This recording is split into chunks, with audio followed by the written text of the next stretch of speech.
Samarinda ini kan orang melihat kompleks ya, banyak persoalan. Satu misalnya, yang paling dekat misalnya adalah banjir. Kira-kira apa nanti yang mau Pak Andi lakukan mengurangi dampak buruk dari apa yang tadi disampaikan tadi? Konsepnya bagaimana? Konsep pertama adalah bagaimana menciptakan.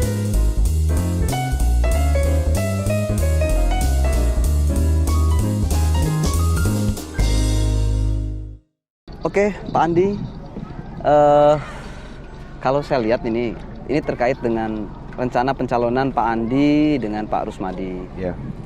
Kayaknya Pak Andi sama Pak Rusmadi ini paling yakin nih saya lihat ini bisa memenangkan kontestasi pilkada di Samarinda. Gimana itu Pak Andi? Ya kita jalani aja sesuai dengan air mengalir. Pokoknya kita hormati semua pasangan calon yang ada.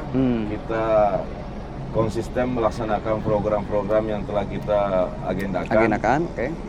Dan memang saya harus menyampaikan rasa syukur yang sangat besar kepada seluruh warga Kota Samarinda karena responnya sangat baik, positif dan sangat baik sekali terhadap semua agenda dan program prioritas yang kita tawarkan kepada masyarakat. Ya. Tapi pada saat yang sama kita juga tetap terus menjunjung tinggi kesetiakawanan, rasa bersahabat pada semua kandidat atau pasangan calon yang turut serta mengambil partisipasi politik di dalam Pilkada Samarinda 2020. Pak Andi pinginnya, ini kalau pinginan ya, Iya. pinginnya berapa pasangan calon nih? 2, 3, atau lebih dari itu? Pokoknya prinsip demokrasi yang paling baik adalah semakin banyak alternatif pemimpin, semakin banyak alternatif bagi masyarakat untuk memilih dan menentukan pilihannya. Dan itu saya kira sehat bagi demokrasi dan sangat bermanfaat bagi kepentingan pembangunan di masa yang akan datang. Karena makin banyak calon pemimpin, makin banyak alternatif bagi masyarakat untuk memilih. Bukan calon tunggal ya? Oh, enggak. Nggak calon tunggal, oke. Pak Andi ini, kenapa saya tadi bilang bahwa paling yakin? Karena sejak awal Pak Andi sudah deklarasinya paling awal sepertinya ya kan? Ya. Sudah awal, sementara yang lain ada yang masih verifikasi, yang calon independen, ada yang masih menunggu SK gitu. Ya. Itu memang dari awal sudah pegang SK ya, SK perahu lah minimal gitu, Andi. Ada dua alasan. Yang pertama, kenapa kita deklarasi pada tanggal 23 Februari? Karena saya dan Pak Rusmadi serta tim telah membaca bahwa ada fenomena COVID di negara lain yang hampir kita pastikan juga akan berimbas ke Indonesia. Waktu itu sebelum COVID ya? Aku masih ingat ya. Kira-kira seminggu 10 hari sebelum COVID. Sebelum ditutup ya? Ya, sebelum ada PSBB ya? Ya, PSBB dan alternatif dilarang berkumpul dalam jumlah yang banyak. Nah, yang alasan yang kedua, ya karena memang saya selaku ketua partai, setidaknya saya dan tim serta Pak Rusmadi punya modal 8 kursi. Jadi hanya kekurangan satu kursi aja. Dan kami optimis kekurangan satu kursi ini kami bisa lakukan komunikasi politik dengan partai lain. Dan sebelum deklarasi akhirnya bersyukur alhamdulillah kami sudah bisa berdeklarasi bersama dengan beberapa partai. Ada P3, ada PKB, ada PKS dan bahkan Hanura. Dan itu memang sudah yakin ya bahwa Pak Andi bakal dapat perahu itu. Waktu itu kan memang SK belum ya. Kalau nggak salah Gerindra aja baru-baru aja kan. Iya, yakin ya. Kita yakin. Bahkan terakhir kan kita optimis sebenarnya pada saat itu hanya karena SK-nya belum keluar. Nasdem juga sudah memberi sinyal kuat. Udah ada sinyal-sinyal. Cuma memang SK-nya keluar setelah deklarasi. Dan sekarang kita sudah memiliki 6 partai politik yang sudah mengeluarkan SK. Serta dari 6 partai politik ini Gerindra, PKB, P3, Nasdem, PKS dan Hanura itu sebanyak 23 kursi. Udah lebih dari cukup. Dari 9 syarat kursi yang dipersyaratkan menurut aturan. Ini kita bicara program ya. Pak Andi, bahwa Samarinda ini kan orang melihat kompleks ya. banyak persoalan. Satu misalnya yang paling dekat misalnya adalah banjir. Ya. Yang kedua lingkungan. Gitu. Yang ketiga misalnya terkait penataan kota gitu kan yang misalnya masih ada yang seru. Kira-kira apa nanti yang mau Pak Andi lakukan terhadap untuk mengurangi dampak buruk dari apa yang tadi disampaikan tadi? Banjir itu, waktunya terbatas. Banjir itu disebabkan oleh dua penyebab utama. Oke. Keadaan morfologi kita di kota ini rendah. Dan oleh sebab itu, mengapa bisa terjadi banjir di kota? Karena lebih banyak karena kiriman atau limpasan air dari luar hulu ya. Daerah hulu ini, keadaan morfologi kita pada umumnya Samarinda di bagian utara itu bentuknya berbukit dan terdapat banyak gelombang. Keadaan morfologi itu bentuk bumi ya. Dan di bagian selatannya, keadaan morfologi Samarinda itu bentuknya juga berbukit dan terdapat banyak daerah patahan. Sehingga jika terjadi curah hujan yang cukup lebat, air-air dari limpasan dari daerah hulu itu, dari daerah berbukit itu, secara bersama masuk ke dalam kota Samarinda. Oke. Nah, penyebab kedua adalah limpasan air dari Sungai Mahakam ini masuk ke Karangmumus pada bulan-bulan tertentu, pada waktu-waktu tertentu. Pasang ya? Ya, seperti yang terjadi setelah Idul Fitri kemarin. Dan ada waktu tertentu itu ketemu curah hujan tinggi, kiriman air dari daerah hulu, kemudian di satu sisi Mahakam lagi pasang dan masuk ke Karangmumus. Itu yang menyebabkan banjir sangat besar di kota Samarinda. Konsepnya bagaimana? Konsep pertama adalah bagaimana mencegah air sebanyak-banyaknya masuk ke dalam kota secara bersamaan. Jalannya gimana? Pertama, kita harus melakukan pengerukan dan normalisasi di Karangmumus. Oke. Ya. Karangmumus hari ini di bagian utara hanya bertumpu pada Bendungan Lempake. Ya. Yang dulu dikenal dengan Bendungan Benanga. Ya, Benanga. Okay. Awalnya waduk ini atau bendungan ini berkapasitas normal 4,7 juta kubik air. Nah, sekarang tinggal tersisa 1,3 karena akibat sedimentasi lumpur dan sampah waduk atau sampah bendungan. Ini harus kita keruk, kita harus normalkan kembali seraya melakukan normalisasi Sungai Karangmumus. Karena Karangmumus juga terjadi sedimentasi dan penyempitan yang cukup hebat. Di samping itu terdapat setidak-tidaknya 3 sampai 4 daerah teluk yang mengganggu sirkulasi air. Satu di daerah Bengkuring. Ya, kalau curah hujan tinggi, air itu bersama mau jalan kan.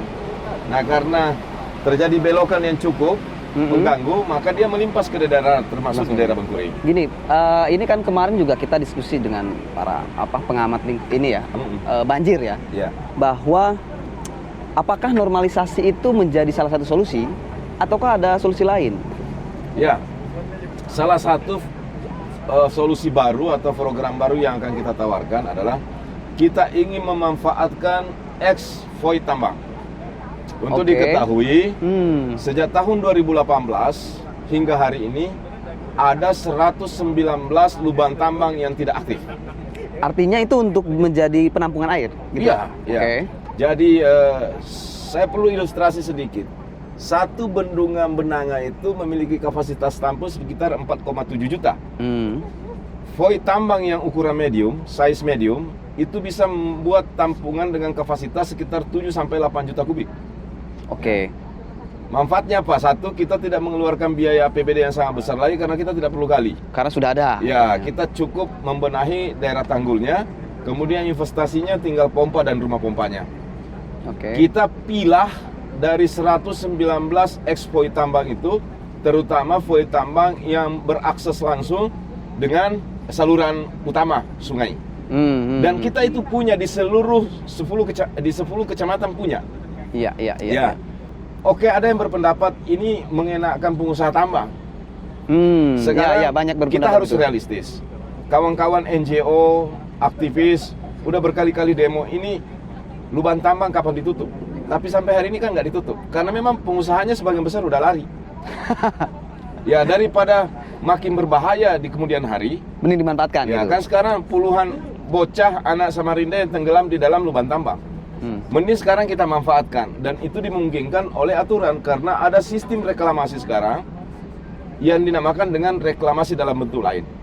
Ya, salah satu diantaranya kita bisa jadikan sebagai waduk penampung air. Maksudnya begini waduk gitu ya. Pada saat curah hujan tinggi, kita lakukan water engineering. Ya. Merekayasa air hujan itu masuk dulu ke dalam tambang. Oke. Nanti setelah Penuh. hujan reda, kita pelan-pelan pompa keluar. Nah, sehingga mencegah air dalam waktu yang bersamaan masuk ke dalam kota.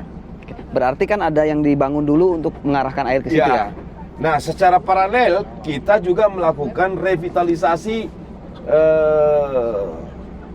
total terhadap fungsi drainase kita di dalam kota. Kita sebenarnya cukup, walaupun diperlukan tambahan drainase kita di dalam kota Samarinda ini.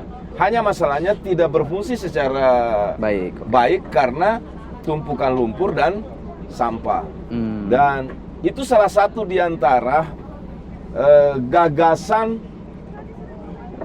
kegiatan pembangunan sarana prasarana dan pemberdayaan melalui alokasi 100 hingga 300 juta. Jadi untuk parit drainase di lingkungan RT itu bisa dibiayai dari anggaran itu. Sementara drainase atau parit primer nanti secara reguler akan dibiayai melalui program pada organisasi perangkat daerah PDP masing-masing. Oke. Ya. Ini kemarin kan ada wawancara dengan para pengamat itu bahwa disampaikan hutan di Samarinda itu tinggal di bawah 1%. Hutan di Samarinda. Nah, mereka mengusulkan salah satu solusinya adalah Samarinda harus menetapkan zona yang revitalisasi yang misalnya ini perawa atau apa, itu harus ditetapkan sebagai zona dilindungi. Ya. Nah, entah itu hutannya atau rawanya, karena ini sisanya udah tinggal 1% sekian gitu. Ya. Nah, menurut Pak Andi, apakah itu juga menjadi jalan efektif atau Pak Andi juga sudah mengarah ke situ? Secara ideal saran itu bagus. Oke. Secara ideal saran itu bagus. Tapi saran ideal tidak cukup kalau kita tidak letakkan pada keadaan tuntutan hari ini dan masa yang akan datang.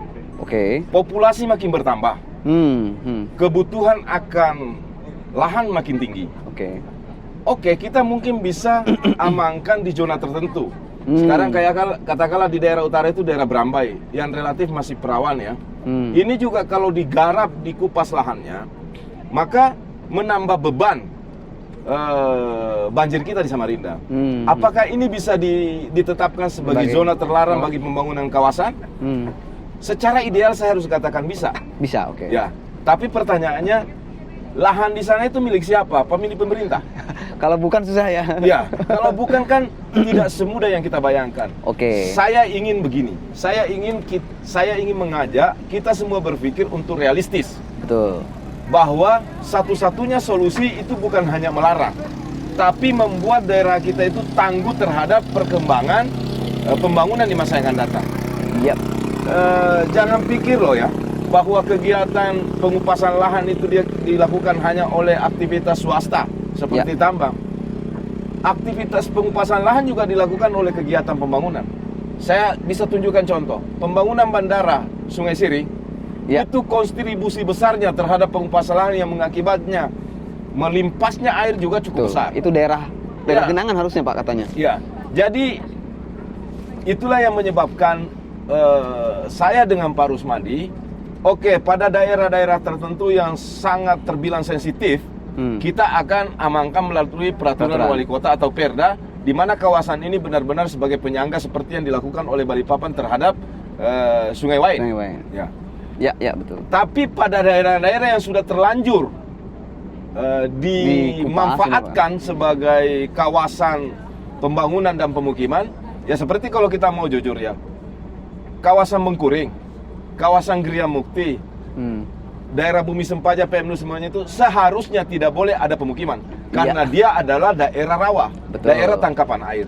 Tapi apakah kita hanya cukup untuk menyalahkan hari ini? Nggak bisa, rumah masyarakat udah berdiri. Kosnya tinggi juga kalau dibongkar ya? Iya, masa sosialnya tinggi. Iya. Oke, kalau kita hanya ingin kampanye memuaskan perasaan publik yang ideal, tapi seolah-olah menurut sebagian pujangga itu mengatakan Pujangga. seolah-olah program kita itu tidak berpijak ke bumi. Ya, sekarang faktanya Gria Mukti udah dihuni, Bumi Sempaja udah dihuni, Bengkuring udah jadi. Itu realita yang ada sekarang. Ya. Sekarang kita harus menemukan solusi bagaimana banjir di daerah tersebut berkurang maksimal. Ya, tidak harus kita stop karena juga tidak mungkin, tidak realistis. Kita harus membangun Samarinda yang tangguh banjir. Oke, daerah itu, daerah sebelumnya adalah rawa, daerah tangkapan, dan sekarang sudah menjadi pemukiman. Kita harus membuat yang namanya daerah tangkapan cadangan. Iya. Ya, salah satu yang paling alami adalah mengoptimalkan kembali fungsi sungai di sekitarnya sebagai daerah tangkapan alami sekaligus jalur distribusi air menuju ke Mahakam. Sementara mengantisipasi Mahakam masuk ke Karamumus mengakibatkan banjir di Jembatan 1 dan di beberapa tempat yang memang secara teknikal nanti secara teknik cocok untuk dibangun, yakni membangun pintu air atau pintu banjir. Dan itu hanya ditutup pada saat bulan-bulan tertentu di mana pasang Mahakam itu berpotensi melimpah ke Karamumus. Oh gitu. Jadi ada manajemen pengelolaan air ya di situ. Oke. Jadi manajemen penanganan banjir juga, ya kalau orang mau kampanye gampang ya. Oh pokoknya kita tetapkan zonasi kawasan tertentu. Sekarang kawasan mana yang relatif aman untuk bisa digunakan? Hampir semua kawasan kita di Samarinda sudah terganggu. Dan sekarang, ada pemiliknya. Ya, sekarang yang kita harus temukan solusinya bagaimana Samarinda itu tangguh terhadap banjir. Kalau banjir nggak bisa hilang, sebagaimana banyak analisa banyak orang, tapi kita tangguh artinya daya tahan kita terhadap banjir lebih kuat daripada akibat banjir. Nah, pada daerah pemukiman dulu, makanya saya dengan Pak Rusmadi tidak ingin jualan kecap. Kita ingin dahulukan dulu daerah-daerah yang parah sangat tinggi. Oke. Karena ini kan juga berhubungan dengan anggaran. Yap. Dan kami telah bertekad agar anggaran untuk penanganan banjir itu bersumber dari APBN. Pertama, landasannya penanggung jawab atau yang bertanggung jawab terhadap sungai, danau, dan rawa itu adalah pusat. Ya. Ini kan tinggal bagaimana membangun jaringan, mengoptimalkan lobby sehingga banjir Samarinda itu menjadi proyek strategis nasional. Pak Andi mau menyampaikan bahwa yang sekarang lobbynya kurang gitu? Oh enggak. Ya, tidak ada juga manfaatnya, faedahnya kita saling menyalahkan, termasuk menyalahkan pemimpin. Kita lihat ke depan, kita nggak bisa lagi melihat ke belakang. Nggak ada faedahnya. Kita juga mau kritik, mau menyalahkan, tidak akan kembali lagi keadaan itu. Ya. Yang malah adalah bisa dosa, dan kita juga belum tentu bisa seberhasil mereka. Betul. Mereka telah punya legasi masing-masing. Kita lihat ke depan, kita bangun ke depan bersama-sama rakyat kita. Ayo kita lihat ke depannya, jangan lihat ke belakang. Kita butuh membangun ke depan, bukan melihat masa lalu. Ini kayak yang kita hadapi orasinya Bung Karno ini ya. Gebu itu. Ya, itu realita. Bang Andi, satu lagi nih, soal ekonomi. Kalau saya lihat dari 2000 ke sini, dari 2000 sampai 2010 itu kan pertambangan tadi Bang Andi ya. Mulai pertambangan, dan sampai sekarang pertambangan menjadi tulang punggung ekonomi Kaltim. Nah, sementara banyak pihak bahwa karena pengembangan itu nanti kemungkinan akan surut, maka butuh juga ekonomi alternatif lain. Nanti ke depan gimana program atau mungkin bayangan Pak Andi menyinkronkan antara pertambangan dan menumbuhkan ekonomi kreatif itu? Ya, batu bara itu adalah sumber daya alam yang pasti habis. Dan Samarinda sebentar lagi akan habis. Sudah tidak bisa lagi kita andalkan sektor pertambangan. Dan saya dengan Pak Rusmadi tidak akan pernah mengandalkan sektor pertambangan sebagai sumber pertumbuhan ekonomi kita. Kita ingin menjadikan Samarinda yang konkret sebagai kota jasa, industri, dan perdagangan. Dan Samarinda punya pengalaman manis, punya sejarah yang cukup menjadi pelajaran bagi kita. Hidupnya industri. Dan itu bisa menyerap lapangan tenaga kerja yang cukup besar. Apa itu? Industri kayu lapis pada zaman itu. Ada Kalimanis dengan segala grupnya bisa menampung 6.000 tenaga kerja. Ada Sumber Mas, ada Sumalindo, ada Tirta Mahakam, ada Kalamur, dan lain sebagainya. Artinya Samarinda punya pengalaman sejarah tumbuhnya industri Di luar tambang. Di luar tambang. Dan seperti yang kita lihat, saksikan Mahakam ini adalah kawasan yang sangat sehat, sangat produktif dari perspektif ekonomi untuk kita tumbuhkan industri di sekitar kawasan Mahakam. Ada lagi satu, yakni industri pertanian. Oke. Di daerah mana? Sistem perekonomian kita itu beras ya, padi kita itu bergantung penuh dengan beras dari Sulawesi dan Jawa Timur. Ya, kita ke depan akan mengalokasikan anggaran 5-10 miliar, mungkin 15 miliar kita cetak sawah tiap tahun. Sawah baru ya. Kemudian di tahun kedua kita mulai menanam, lalu kemudian selain kita mengurangi ketergantungan beras dari daerah Sulawesi dan Jawa Timur, kita juga berharap industri beras ini, industri pertanian ini tumbuh dan berkembang sebagai pilar penopang ekonomi di Kota Samarinda. Di samping industri perkapalan, industri hilir yang lain yang turut akan menyumbang perekonomian yang cukup baik bagi Kota Samarinda di masa yang akan datang. Tapi sudah ada wilayah yang direncanakan, Pak, untuk tadi. Kawasan kita sangat luar biasa Samarinda untuk bisa tumbuh berkembang industri. Saya mungkin pada hari ini tidak akan bicara teknis dan saya tidak akan memaksakan bicara teknis karena saya bukan calon wali kota yang generalis mengetahui semua masalah secara teknis. Tapi saya pastikan saya akan bekerja sama dengan para pakar dan ahli termasuk perguruan tinggi yang expert di bidang yang bisa menopang pertumbuhan ekonomi Samarinda. Yang penting political will-nya ke situ ya? Iya, political will-nya. Dan ini sesuai dengan kaidah kita bahwa ukuran keberhasilan pemimpin itu adalah sejauh mana bisa memberi manfaat bukan dan hanya teknis kemaslahatan kepada rakyat yang dipimpinnya.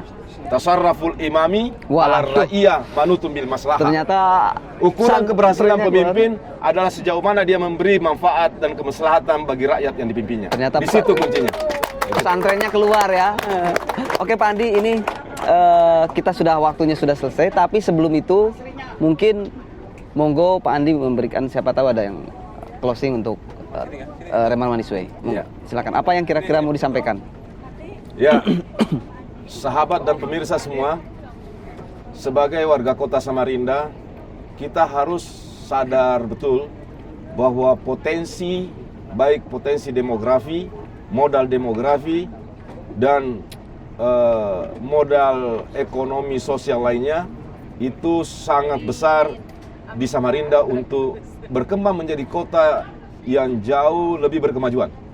Dan momentum Pilkada 9 Desember 2020, ayo kita jadikan momentum untuk tidak melihat ke belakang, tapi kita lihat ke depan, agar kita tumbuh menjadi kota yang berdaya saing tinggi dalam kancah pergaulan kota-kota besar di Indonesia. Amin. Kita jadikan momentum Pilkada ini juga untuk memilih pemimpin yang warga kota yakini mampu membawa perubahan signifikan bagi kemajuan Kota Samarinda. Menjadi kota yang visioner, inovatif, dan berani berubah menuju Samarinda kota peradaban.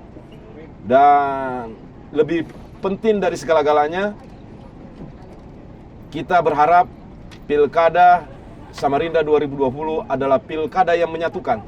Pilkada yang menciptakan harmoni di antara semua elemen bangsa. Apapun latar belakang suku, agama, etnis, dan ras. Harus kita pastikan pilkada ini membawa keberkahan, kemanfaatan bagi kota dan segenap warganya.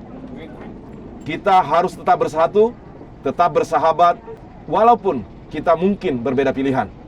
Tapi satu yang pasti, kita menyatunya kita dalam satu tujuan, menginginkan Samarinda berkemajuan. Terima kasih. Wassalamualaikum warahmatullahi wabarakatuh. Selamat petang dan salam sejahtera untuk kita semua.